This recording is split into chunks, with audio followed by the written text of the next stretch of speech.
ആതുര സേവന രംഗത്ത് ആംബുലൻസുകളുടെ സഹായം ഏറ്റവും ആവശ്യമാണ്. എന്നാൽ ആംബുലൻസിനെ ചിലർ ദുരുപയോഗപ്പെടുത്തുന്നത് തടയേണ്ടതാണ്. ദേശീയ ആംബുലൻസ് കോഡ് അനുസരിച്ച് വേണം ആംബുലൻസുകൾ പ്രവർത്തിക്കേണ്ടത്. എപ്പോഴും ലൈറ്റിട്ട് സൈറൻ മുഴക്കി ആംബുലൻസിന് റോഡിൽ കൂടി അമിത വേഗതയിൽ പോകാൻ നിയമം അനുവദിക്കുന്നില്ല. ഏതൊക്കെ സൈറൻ എപ്പോഴെല്ലാം ഉപയോഗിക്കാമെന്ന് ആദ്യം പരിശോധിക്കാം.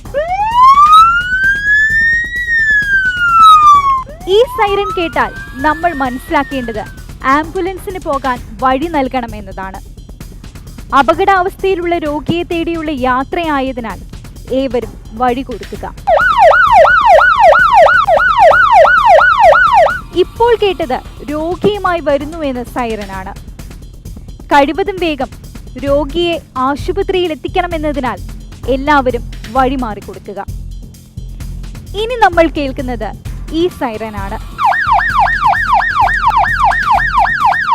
ഏറ്റവും അപകടകരമായ അവസ്ഥയിൽ വരുമ്പോഴാണ് ഈ സൈറൻ മുഴക്കേണ്ടത്. വലിയ അപകടങ്ങൾ നടക്കുമ്പോൾ ആംബുലൻസ് വീണ്ടും വരേണ്ട സാഹചര്യവും ഇത് ഓർമ്മിപ്പിക്കുന്നു.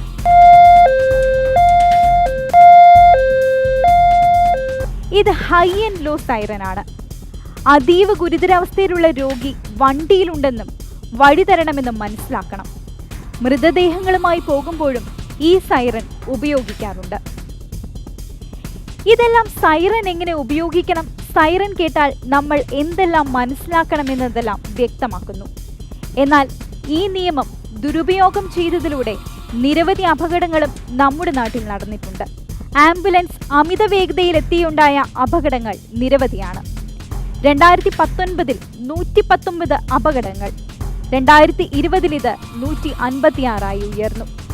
കഴിഞ്ഞ വർഷം 2021 186 അപകടങ്ങളുണ്ടായി.